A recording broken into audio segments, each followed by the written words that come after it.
If you think doing the right thing and living responsibly will earn you respect in your family, just wait until they try to take the one thing you spent a decade fighting to achieve. I used to believe that sacrifice would be recognized, that if I worked quietly and never complained, one day I'd finally be seen as the daughter who deserved it. But in my family, as long as you can cry loud enough and fake it well enough, the whole world bows down to you. I'm Sydney Miller, 34, living in Cincinnati. It took me nearly 11 years to buy my first house. While my sister only needed to post a few posed photos on Instagram to land herself a whole villa to explore her spiritual entrepreneur journey. If you think I'm joking, then you've never met someone like Marissa. And you've never had a father like mine. I've been working as a veterinary technician for the past 11 years at a small but insanely busy animal hospital in the north end of the city. Don't get me wrong, this isn't a job that makes you rich.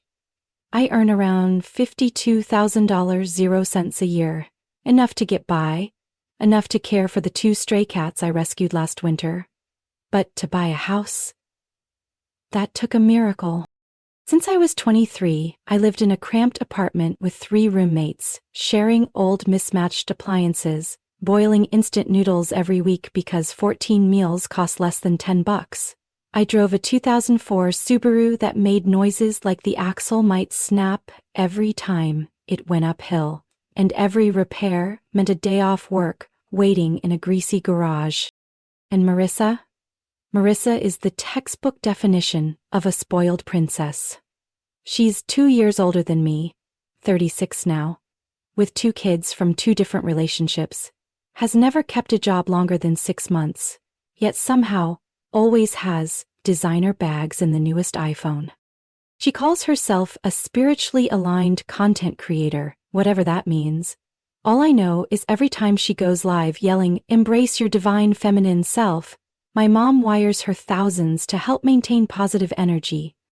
And my dad? He's an old school guy, a senior manager at a construction firm, convinced that his youngest daughter is special, just needs one chance to shine. It was different with me.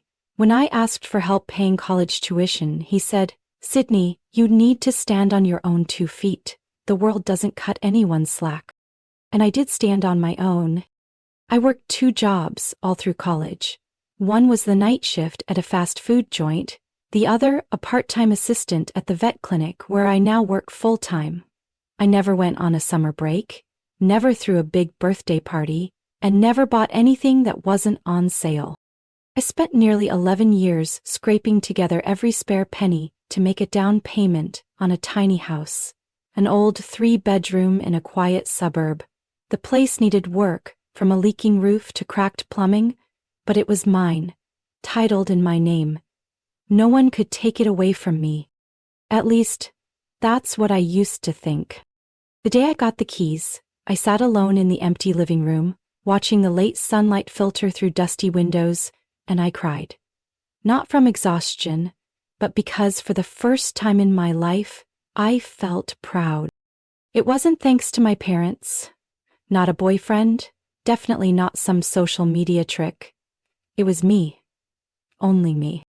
And then, a few months later, my dad called with an unusually soft voice. "Sweetheart, I wanted to talk to you. About your house.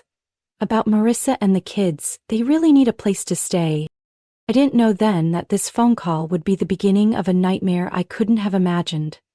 A nightmare I'll share with you from the beginning, because if I don't, there might be another Sydney out there staying silent and losing everything. When I was a kid, I believed that if I behaved, didn't ask for much, didn't complain, I would be loved. But I didn't understand one thing. In my family, love came with conditions, and I didn't meet them. I still remember my 13th birthday. I asked for a pair of sneakers so I could keep up in gym class. My dad looked at me and sighed. "Do you think money falls from the sky?" That sentence burned into me like a brand. 2 weeks later, Marissa showed up with suede boots from the priciest store in town. When I asked, she shrugged. "Dad said style is part of confidence." I smiled weakly, trying to convince myself it was just coincidence. But over time, those coincidences repeated, like a scripted routine. I worked constantly, hunted every scholarship myself, paid my tuition, lived on instant noodles. Meanwhile, Marissa dropped out halfway through sophomore year because college stifled her creativity. My dad simply said, "As long as she's happy." Happy? Marissa never once worried about utility bills, never did the dishes without whining. Every time one of her art projects failed, Dad funneled in more money. Candle-making kits, sound therapy classes, and later, spiritual retreats in Sedona that cost over $4,000, 0 cents per trip. When I told my dad I was saving up for a house, he just nodded, "Good, you should be independent."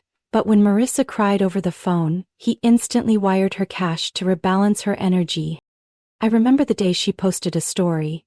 "Found my new meditation sanctuary in the heart of the city, thanks to Daddy's love." I was on an overnight shift at the vet hospital, resetting a broken leg for a cat hit by a car. When I bought my little house, with blood, sweat, and sleep-deprived nights, Dad didn't even ask how it went. But when Marissa was handed a 4-bedroom home in an upscale suburb, the entire family threw a celebration. Confetti poppers, cake shaped like a model home. I was invited as a guest. I really tried not to be bitter. I told myself, "You have your own worth. You're independent. You don't need backup." But at some point you realize, growing up in a family where you're always the second option leaves wounds that never quite heal. They just lie dormant, waiting for the right moment to erupt. Marissa can throw money at TikTok ads, visit spas for sound therapy, and buy healing crystals from Nepal because some friend said they raise her vibration. Me? I have to choose between fixing the leaking roof and replacing worn-out tires. Every decision comes with sacrifice. Dad always said, "Sydney's stronger, she doesn't need help." Doesn't need help, or was it just easier to spoil the one who knew how to play weak? Once, I asked to borrow $1,000, 0 cents, to fix a burst pipe. Just once. He was silent for a long time, then said, "I don't want you to become dependent." 2 months later, Marissa posted a Gucci unboxing video with the caption, "Dad says every woman deserves at least one luxury item." I nearly bit through my tongue. The older I got, the clearer it became. I was the one he used to prove a point. Maurice was where he dumped all his softness, his forgiveness, even his delusion. And me, the daughter always in the shadows, had to watch it all and keep standing. But I endured. I told myself I'd get used to it. Until the day they knocked on my door with fake sweetness in their voices, phony concern in their eyes, and a proposal that made my blood freeze. "Sweetheart, this house is too big for someone single like you. Marissa, she needs a stable place for the kids." It's not that I didn't see it coming. I just never thought they'd say it out loud. That boldly. That shamelessly. But that was only the beginning. I sat frozen in my chair, like I'd been cast in a bad play. And the director was my own father. "You should give this house to Marissa and the kids," he repeated, like it was a routine deal, not the erasure of the only thing I'd earned completely on my own. Marissa crossed her legs, sipping her matcha latte, no doubt paid for by Dad, and smirked. "You don't need all this space. I have 3 kids. They need a nurturing space to grow their inner selves and creativity." I stared at her. "Do you even know creativity doesn't happen in between live streams and filters?" Ed cleared his throat, trying to sound reasonable. "Sydney, you live alone, your job's near downtown. A small apartment would work just fine. Marissa needs a fresh start." I cut him off. A fresh start? She already had a house, remember? The 4-bedroom palace you gave her? No strings attached. Marissa flipped her hair, eyes ice cold. "Don't bring up old stuff. That was just a bad financial call. Everyone makes mistakes." I didn't say another word. I stood up and pulled a thick folder from the drawer beneath my desk. The paper had yellowed with time, and on the front cover, written in bold red ink, "Marissa's Transactions, Archive Copy." Marissa smirked. "What kind of stunt are you pulling now?" I looked straight at my father. It's time we did some math. I opened the folder. The first page was the appraisal of Marissa's former house in Shaker Hills, a neighborhood where only doctors and lawyers could afford to live. Value when gifted, $740,000, 0 cents. Sold, 8 months later, $760,000, 0 cents. All gone within a year. My father was silent. Marissa clicked her tongue. It was Gary's fault. He convinced me to invest in a recording studio and detox juice brand. I flipped to the next page. $45,000. 0 cents for studio equipment for your boyfriend. $110,000, 0 cents on a spiritual entrepreneur course. $98,000, 0 cents on inventory for a now defunct Pure Nature MLM scheme. And nearly $90,000, 0 cents on things like leather bags, watches, and a new SUV you couldn't even keep past month 3. My father flushed red. I looked at him, calm to the point of being cold. I work 12-hour days, 3 emergency shifts a week, living on a budget so tight I make my own coffee. I've never asked you for anything. And she blew through what amounted to an entire inheritance, and now she's coming for my house? Marissa let out a laugh. Money can be made back, but emotions and family energy? I slammed the folder onto the table. Don't lecture me about family when you use your kids as props for ad posts. When you call it a healing journey, but it's just freeloading. My father tried to regain control, his voice dropping. You need to understand, if you go against your family, your position in the inheritance might need to be reconsidered. The final threat. I leaned back and nodded. Great. Then let's review what's left of your assets. The current family home, a shrinking investment in a struggling construction company, a few tech stocks I'm certain you liquidated last month to bail Marissa out again. I pulled out my phone and opened my personal spreadsheet. I have the records, and trust me, I'm not waiting around for your will. Because the thing you call an estate? Marissa's already burned through most of it. Silence. Marissa pressed her lips together, but her eyes flickered.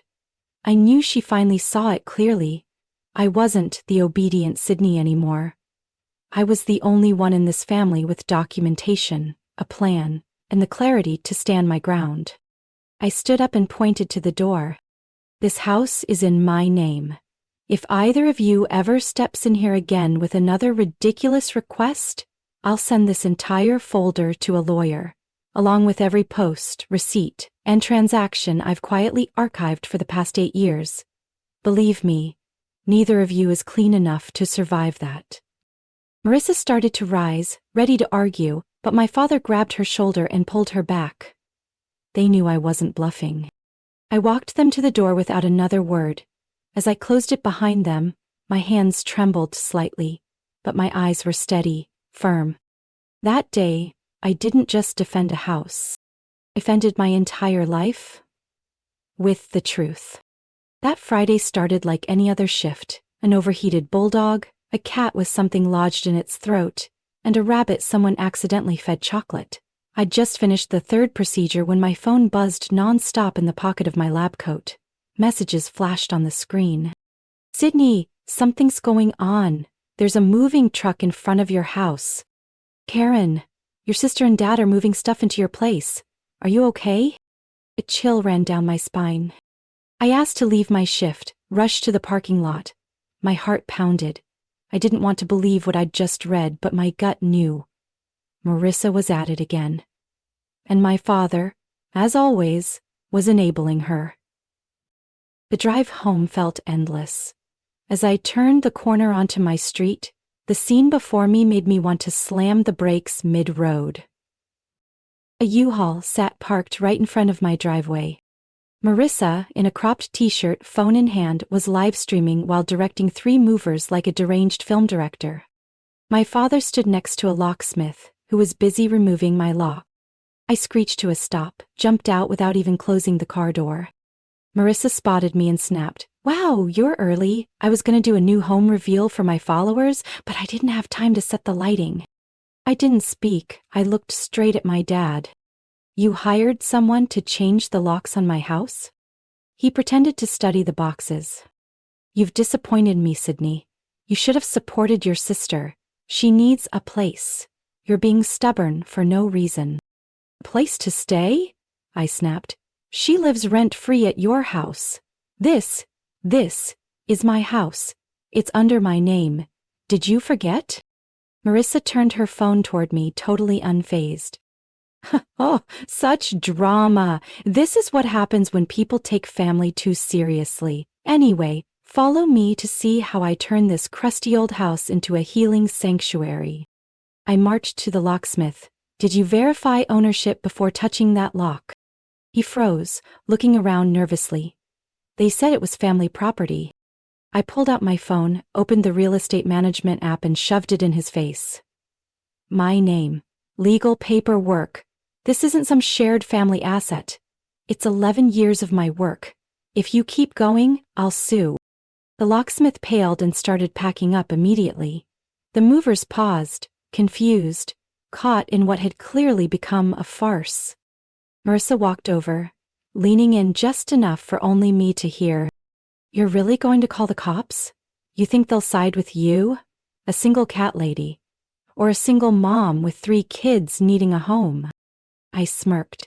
I think they'll side with whoever has the title deed. And I hit the call button. The moment I said, I'd like to report a break-in and unlawful lock change, Marissa's expression froze. My father started stammering. You're making this worse. This is a private family matter. Don't escalate it. Less than 10 minutes later, 2 police cars rolled up our street.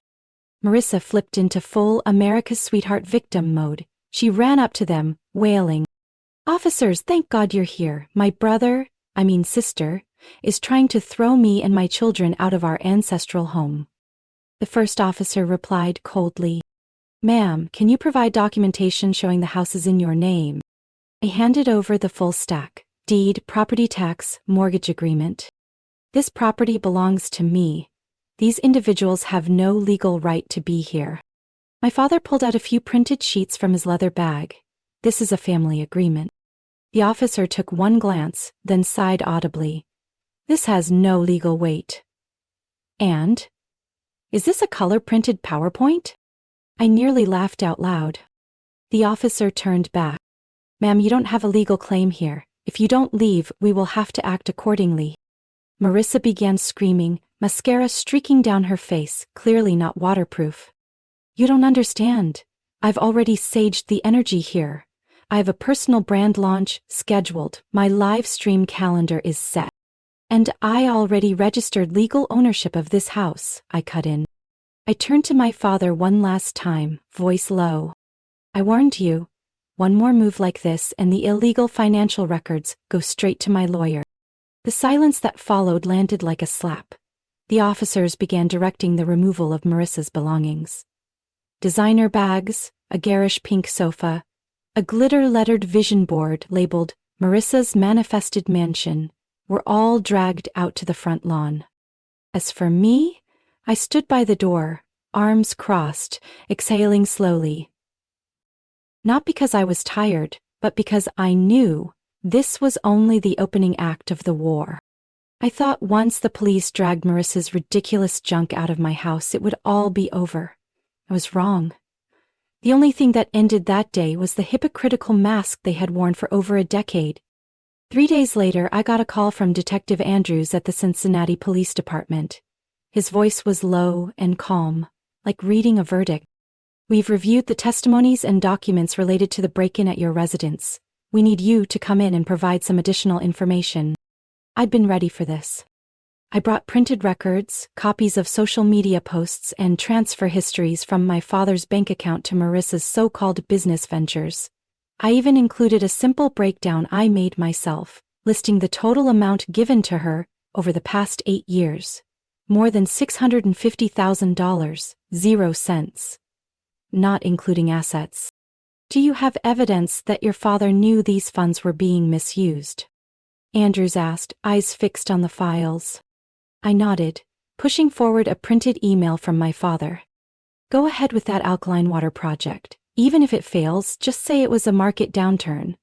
I'll tell the auditors it was a strategic investment. The detective let out a sharp breath.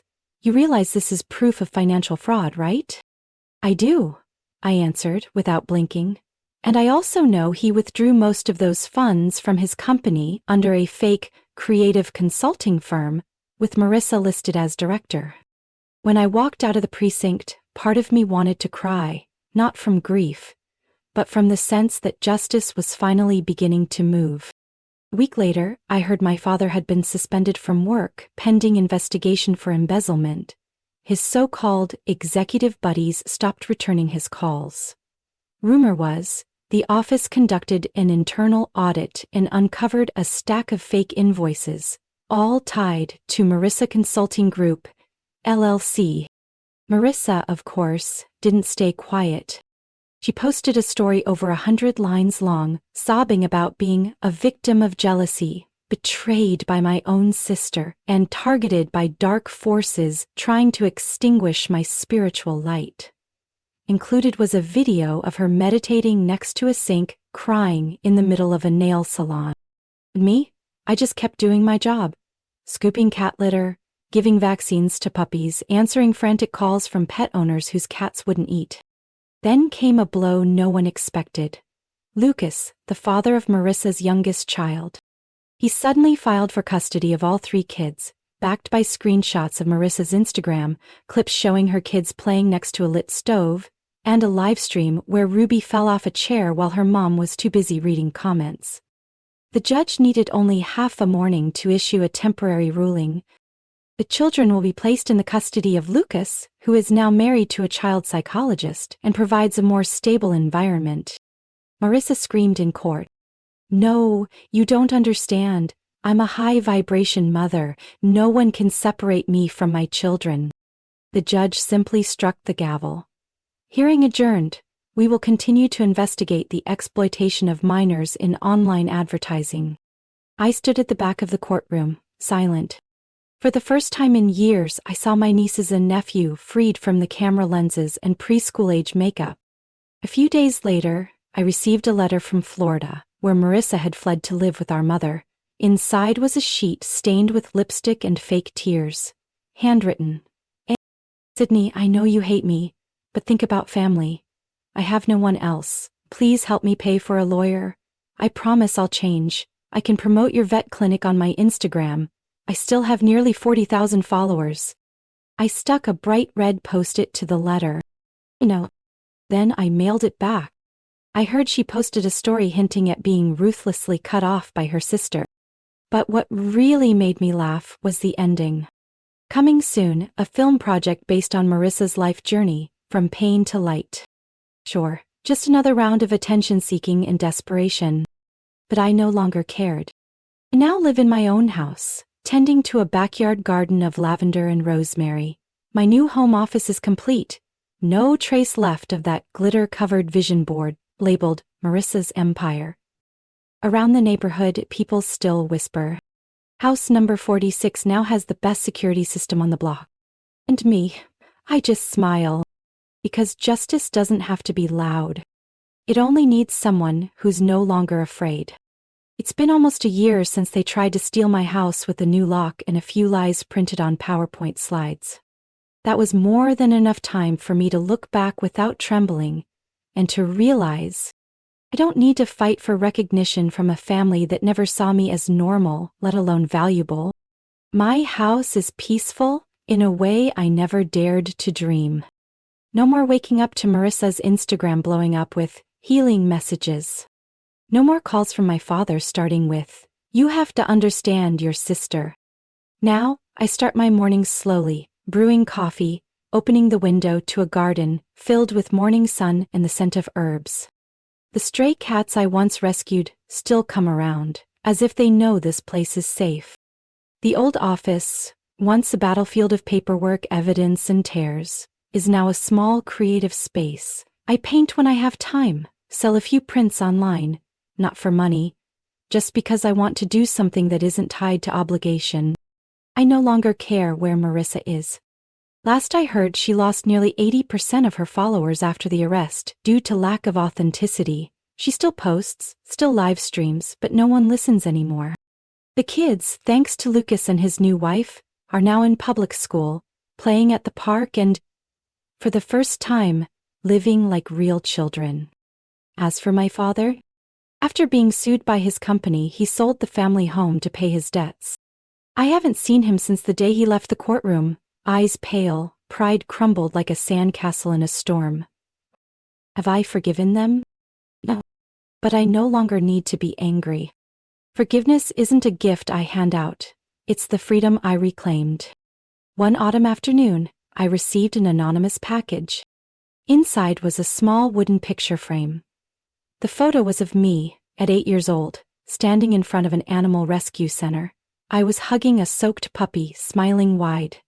On the back was a handwritten message. You were always the only one who knew how to love. My mother's handwriting. I froze. She had passed away years ago, back when I was in college. Someone must have held on to that photo. An old staff member? Maybe a distant relative who remembered me, not as the daughter who lacked sparkle, but as the girl who embraced a fragile creature with unconditional love. I hung the photo in the corner of my desk. A reminder. I was once small. I was once lost. But I was never defeated. One day, while repainting the porch rail, a little girl from the neighborhood biked by. She stopped and asked, "Miss, is it true that someone tried to take your house? My mom said you were amazing for getting them out." I smiled, wiping my hands on my jeans. "Yeah, it's true, but I didn't have to push anyone out. I just stood my ground. Sometimes that's enough." The little girl nodded thoughtfully, then rode off. Her tiny bike wheels made a brief, echoing sound. That night, I wrote in my journal. I used to think family meant blood, duty, something you're never allowed to walk away from. But now I know, real family's a place where you're not forced to sacrifice your entire life just to be allowed to exist. Family can be rebuilt. From within yourself, from friends, from a small community built on everyday kindness. My house is no longer just a place to live. It's a fortress, a statement. A reward I gave myself after years of silence. I no longer need anyone's validation. I know exactly who I am. I am Sydney Miller. I live honestly, I stand tall. And I'm no longer afraid of losing anything, because everything I have, I reclaim with these very hands. Sydney's story is not just about protecting what's hers. It's a powerful reminder that silence is not weakness, and true worth doesn't come from family's approval, but from the quiet strength within. In real life, we may face injustice from those closest to us, but if we stay clear-eyed and brave enough to rise, we not only protect what is ours, we rebuild a life no one can take away. What do you think of Sydney's journey? Do you feel for her, feel angry, or see things differently? Share your thoughts in the comments below. And don't forget to follow the channel for more moving stories about family and life.